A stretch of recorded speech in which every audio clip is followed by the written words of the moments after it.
All right, everyone, I want to tell you guys a story. Now sit down and shut the fuck up. There is one rap supergroup that holds the key to the freshness and the funk. This is the story of Mighty Morphin Wackness. Yeah, baby, and the second leg is going down right motherfucking now. And I had the wonderful pleasure of going and seeing the wackest fucking tour going down right fucking now in Fort Wayne, Indiana, Mighty Morphin Wackness. This is my little quick review of that show and of also the two little EPs. But first, shout out goes to our members. Unique Freestyles, Do It For The Underground, MP23, Seth, Moon, and Sick Sam. Thank you guys for your support. Link in the description to join the channel to help support. I didn't want to do full-fledged album reviews for these because they are album exclusive to the tour at this point in time. I assume that that's the way that they will stay. This one originally was available last year on the first leg of the tour. They repressed it up for this leg as well. So then they also had this one out as well. So if they do a third leg, maybe, who knows? Perhaps they'll hit more of the West Coast. We'll have to wait and see what happens. But they did release these two new EPs, and again, because they're only available on this tour, and I don't know if, in the first leg, they did not plan on reselling these. I don't know if they're planning to sell any more, like, down the road, say they do more shows. I don't really know what they have planned, so I don't want to do full-on fucking album reviews for this. I decided to do a concert review as well as this. I don't do a lot of concert reviews, but I wanted to do this review because, you know, they're going out on this tour and I want to help spread awareness about it because I think it's so fucking dope despite the kayfabe of it being whack. The show, typical, had a few openers. Not gonna lie, some of them were not bad. Some of them were not great. Everyone did their thing though, so, I mean, I can't dog on their hustle. There was one guy, I want to say one thing. I doubt he's watching right now. But there was someone who opened at this called Womp Thing. Swamp Thing without the S, okay? Womp Thing had a really sweet gimmick going for him that was very improperly executed. He had this really sweet mask. It had like fins and everything on it. It looked really sweet. It looked like, honestly, some kind of Zool shit that I don't think that they've done any kind of like aquatic swamp monster thing that had like fins on it. The mask was really fucking sweet. But the guy was wearing a hockey jersey and shorts. And while he was up performing, I just kept thinking to myself, like, this guy didn't really come prepared with like a gimmick, like any kind of, you know, set that really could have went around this theme. You know, he didn't really have a theme going for him. And I just kept watching. I'm like, this guy had such an opportunity that I think he missed. And maybe he hasn't missed it. Maybe he hasn't gotten to that point yet where he feels he's at a point to do that. I don't know. Maybe, you know, I don't want to fully look at his situation, but it was kind of funny because at one point during it, he was getting pretty hot. It was warm in there. I was wearing a football jersey, but he was getting hot. In mid-set, he tried to take his jersey off. He couldn't get it off, and he like said, fuck it. And he like sits down. He sits down because they had it set up with like, there's the stage and then another little stage with a table, and that's where they had like a DJ kind of set up for you. Kyle from Clockwork Key had his laptop and, you know, kind of equipment set up to be the DJ for the evening.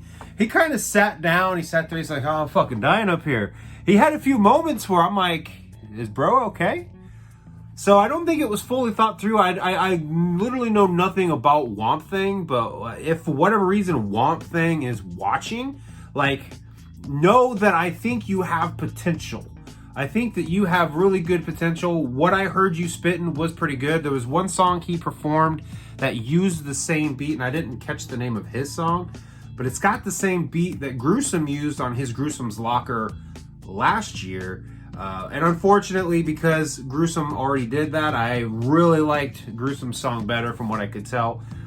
But One Thing has really good potential. But the main event, Clockworky, super famous fun time guys, Mighty Morphin Wackness. Now, let me say first and foremost that I absolutely loved the show. Everyone killed it. It was my first official time seeing Clockwork E perform. I did see them at the Gathering in 2023. At that point in time, I wasn't super familiar with them. Like, I knew who they were, but I didn't know a lot of their music. At that time, Emerald Tablets wasn't out. Obviously, Anubis wasn't out. They just had a gang of singles out, and I tend to digest albums more than I do singles. So when I watched them at the Gathering, I didn't really see their set. I didn't really see them perform because I wasn't completely in the know. So getting to see them perform at Mighty Morphin Wackness, they absolutely killed it. They did perform songs from Anubis. They performed songs from Emerald Tablets. And they also did a couple of the singles that I wasn't really fully familiar with. Love the absolute energy. Billy was fucking dancing on stage. You know, he was doing some really good moves and really having a good vibe and good time. And that energy definitely translated for me. I mean, I worked on Friday, so I wasn't like up dancing and grooving and that kind of shit. I was kind of off to the side, close to the front. If you're familiar with Stan's room at Pierre's in Fort Wayne, I was up close to the entrance for the bath. Like, there's a hallway that goes to the bathrooms. That's kind of where I was at chilling. But I was, I was back and I was singing along to the songs that I knew and, bobbing my head to the ones that I didn't quite know. But I absolutely love the energy from Clockwork E, and I was already a fan of them before, and I left an even bigger fan of them after that because they really put on a really fucking great show. And then Super Famous Fun Time guys, they came in and they killed it as usual. I have seen them a total of 4 times in the last year and a half. I saw them they did the November tour back in, they did the 2024 tour back in November. I saw them at Hollowbleed in Kentucky. I saw them at Camp Zool last year, and I saw them at Axinus in 2023. So 4 times in the last year and a half. Absolutely killed it per usual with their set. And then at the very end of the show, obviously Clockwork E came out and they did We're Whack. So with that being said, the one thing about this show that left me wanting more, I don't want to say I was disappointed, but I want to say that it left me wanting more. And that was to see them perform more together as Mighty Morphin Wackness. They have 2 EPs out now, and I was fully expecting to go into hearing them do some of the songs off of the first EP. Maybe not so much the second one, just because it was new, but I guess going into it, I was expecting to see more of them doing shows together.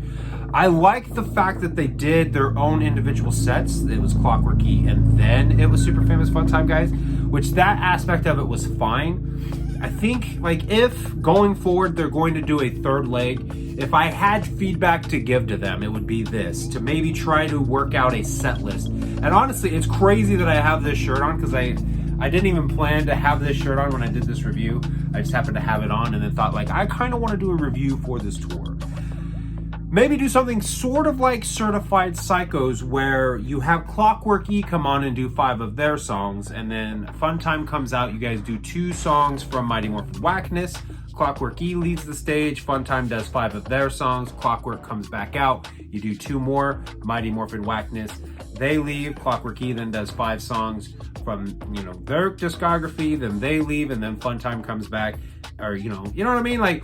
Switcheroo, kind of like they did with Certified Psychos, and then at the very end they can do 1, 2, or maybe 3 songs from Mighty Morphin Wackness, wrap the baby up in a bow, and I think that would have been because I think the difficulty of it would be whoever is going to kind of close out the show, whether it be Fun Time or Clockwork E, if you then have the other group come out and you do a bunch of songs, the person who's just done a full set now has to do their full set plus extra songs.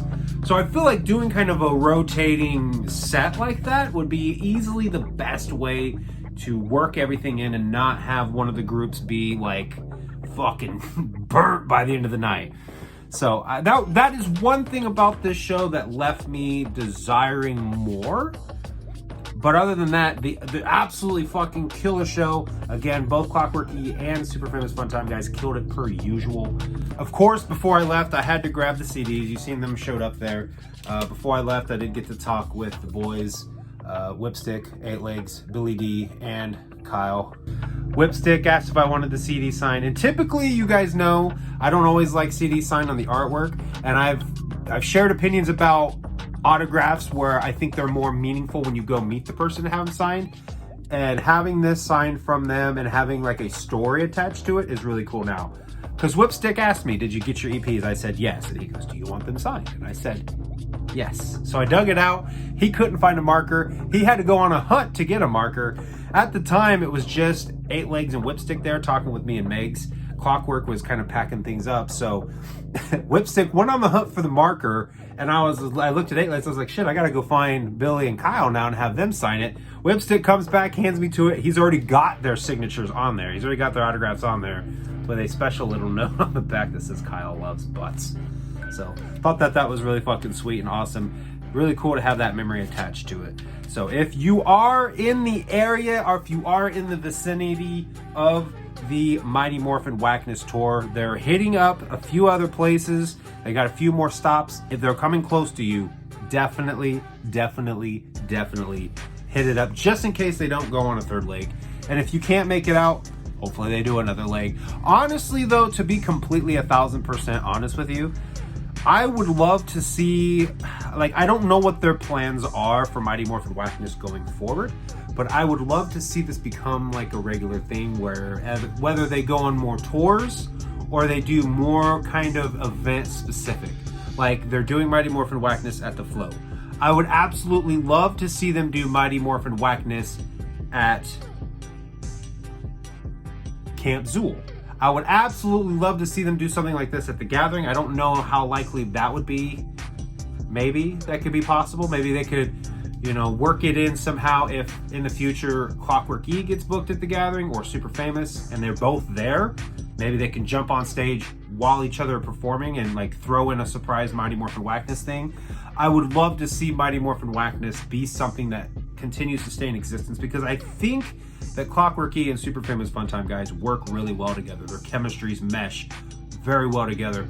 Both of these EPs are absolutely fucking great. I'm not gonna play you any of the fucking tracks here, aside from what you heard at the beginning, which is the intro from the first one. I thought that was a beautiful setup for this review and I just had to use it. That's all you guys get from me on that EP. Either one of them. One of the things that I think would be really cool for them to do, say if they did do a show at Camp Zool, something like that, is to put out like a deluxe version of the 2 EPs. I think that would be really fucking sweet. You know, where they put the 2 together, they have artwork. Maybe they could utilize the diamond design as what I'm calling it, which is really fucking sweet. But I think it would be really cool to put like out a Pendulum's Tome version of the album where it's the first 2 EPs together in one, and then maybe have like a couple of extra tracks. I think that would potentially be something really cool for them to do down the road. But I just really love this Mighty Morphin Wackness that they're doing. I think they've got really great chemistry together. So I hope that this isn't, I hope that this is not the end of Mighty Morphin Wackness. I hope this is not the last we see of them because I think that they have really great chemistry. Both EPs are absolutely fucking great. They mesh very well with one another. I don't know if I would want them to really grow the roster and add more people. I think Stray or SON would be great additions, but I really like the chemistry of the 4 of them, and I think it works very, very, very well. So again, if you are close enough to hit this tour, definitely do so. You're gonna have a great time.